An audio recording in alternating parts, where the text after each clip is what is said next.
we find ourselves in a system where for 5 years and counting. In fact, I was just telling my senior brother here that the last time I was in Joy Studio was as a result of young pharmacists who had not been paid by the government.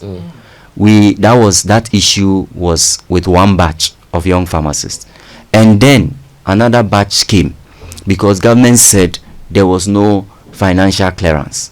Now the question here is this: we are unable to find money to offer financial clearance to about 321 young pharmacists.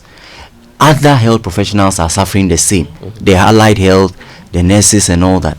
But the question is this: we are able to allow people to steal all kinds of monies. On my way here, I was just reading one of the news items where the deputy AG, I think, was saying that one of the people in the NSS scandal is willing to return about almost 500 to 600 million Ghana cedi. Jesus Christ.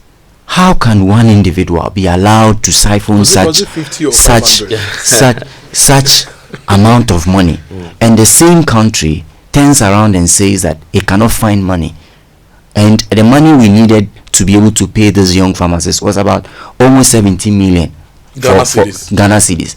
I mean, that is a criminal way of national system administration, you know. So the fact that in the last 5 years the Ghana Health Service system has not recruited any pharmacists in the last 5 years. And every year, how many pharmacists graduate from our various institutions?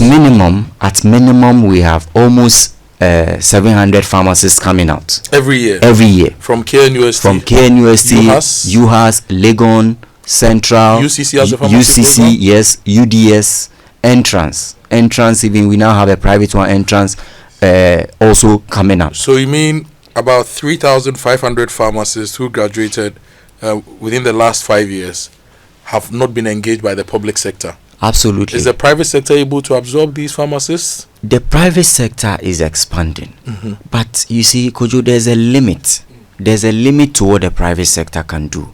How many pharmacies do you see? You know, you and I were all in this country. Businesses have struggled in the last 4-8 years. Some pharmacists, and of course the pharmacists were also in this country, the pharmacies in the private sector, some who had to shut down and all that. Every pharmacy that shut down in the last 4-8 years was a job lost. So it means the person has to find another alternative. So the public sector, which is at the heart of the nation, refused, or for some reason did not prioritize the recruitment of pharmacists. In 5 years,